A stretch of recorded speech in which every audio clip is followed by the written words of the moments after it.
is again coming up, and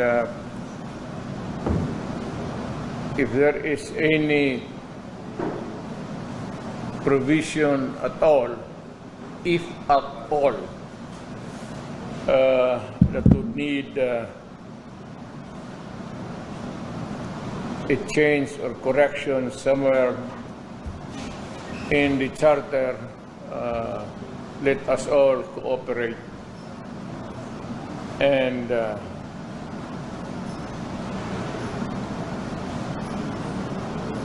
maybe suggest to whoever is control up there what would be the changes that would redound to the benefit of this country. I hope that it will remain that way.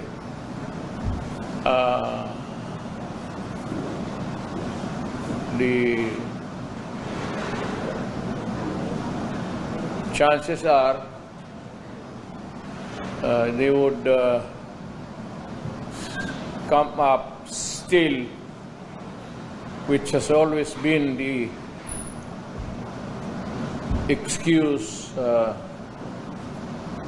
open the charter. I do not want to put forward anything that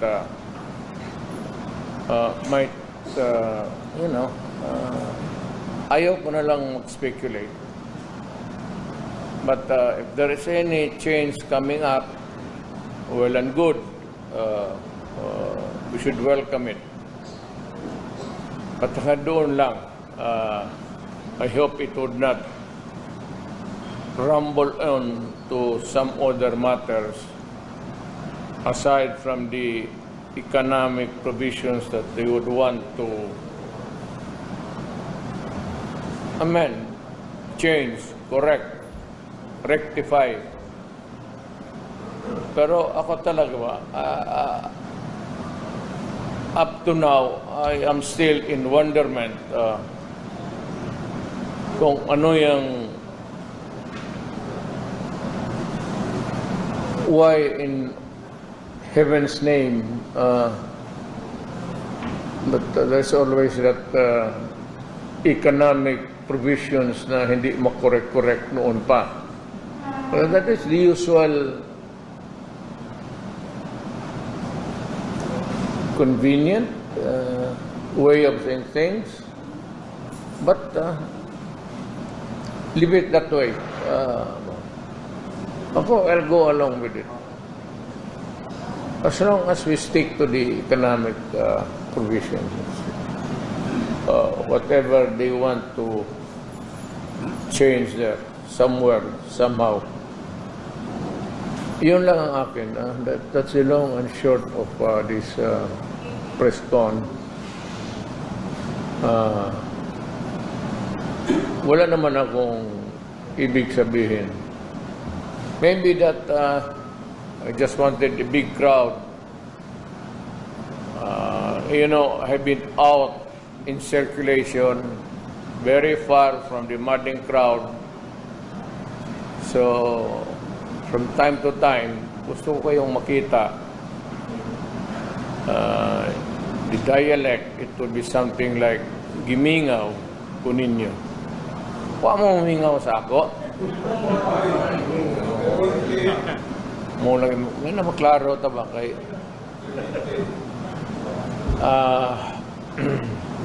so yun lang, hanggang doon lang ako for the nonsense. So kasi andyan naman rin ang the progression of things, so I would not want to go ahead forward and overtake ka sa which may or may not come. Parang ganon lang. Mayor, it seems like you're not really 100% sure kung if we can trust these people na mag-handle. What if sa gitna ng sinasabi nilang economic lang ang tututukan, biglang na-open yung yung constitutional change natin at biglang pinasok yung terms nila at yung personal interest nila. What shall we do and what can we do? And what will you do? Well, ganito yan. Whenever you open the Constitution for changes or amendments, you cannot place restrictions or conditionalities na hanggang dito ka lang. When you open a charter change, it's plenary. Hindi mo sabihin mo, we call for a constitutional convention or we call for a constitutional constituent rather, becomes a congruent constituent body by Congress for people's initiative. Whatever it is, hindi mo malagyan ng restriction. Because when you open it up, it's all for the taking. Plenary talaga yan. So, you cannot place restrictions there. So it's possible na biglang may isang congressman tatayo and sasabihin niya, I move to To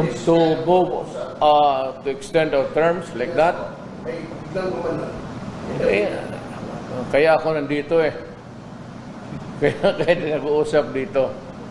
Not only for any particular office in the Constitution.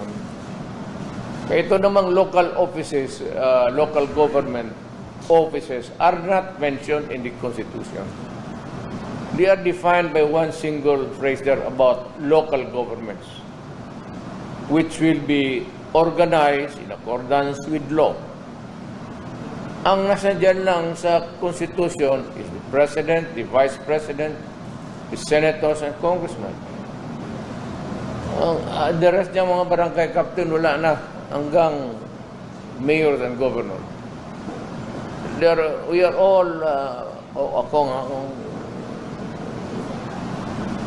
we are public officials, but we are ruled by the local government code. It's not a constitutional office. Yung constitutional offices are those mentioned in the Constitution. So, yun ang, well, that's why ako nandito. Sabihin lang na kayo mga congressman o senador, huwag ninyong pahabain o paiksiin yung termino ninyo. Let it be where it is. Kung magsabi 6 years ngayon o ganon, hanggang dyan lang. Now, any changes that you may want to put forward for posterity, you will do so. Right now, you can begin by the legislation, then could lead up to the opening of the charter for changes and amendments, but it should be progressive. Ibig kong sabihin, tayo ngayon, kami, wala na pala akong sa picture eh. It's presumptuous, but you know, you tend to forget.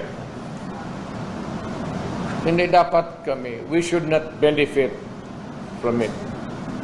Any changes making it longer, shorter, okay lang siguro. Pero longer by mahirap yan. Congressmen, senators, and all.